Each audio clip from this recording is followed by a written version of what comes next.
बऱ्याच राजकीय नेत्यांना खरं तर आता स्वतःची काळजी घेणं फार गरजेचं आहे. स्वतःच्या जीवाची पर्वा न करता, कुटुंबाची पर्वा न करता, अजिबात खाण्याकडे किंवा स्वतःच्या शरीराकडे दुर्लक्ष करून तुम्ही जर समाजाचं भलं करायला जात असाल तर लक्षात ठेवा, लाख मेले तरी चालतील पण लाखोचा पोशिंदा जगला पाहिजे.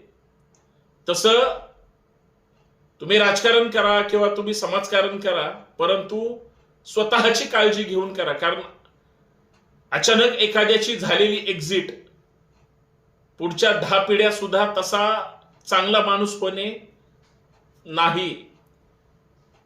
तुम्ही जर व्यवस्थित असाल, चांगले असाल, कुठल्याही पक्षाचे असू द्या, शत्रू जरी असला तर मी म्हणेन तो 100 वर्ष जगला पाहिजे. का?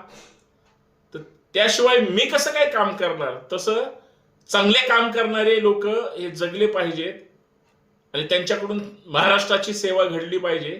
पण त्यांनी काळजी स्वतःची आणि कुटुंबाची अगोदर घेतली पाहिजे. मग जनतेचं बघू काय असेल ते.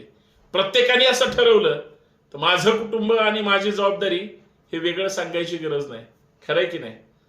सध्याचं धावपळीचं आणि धक्काधक्कीचं जीवन आहे. काळजी घेतली पाहिजे. विचार करा आणि जबाबदारीनं वागा. जय शिवराय, जय महाराष्ट्र.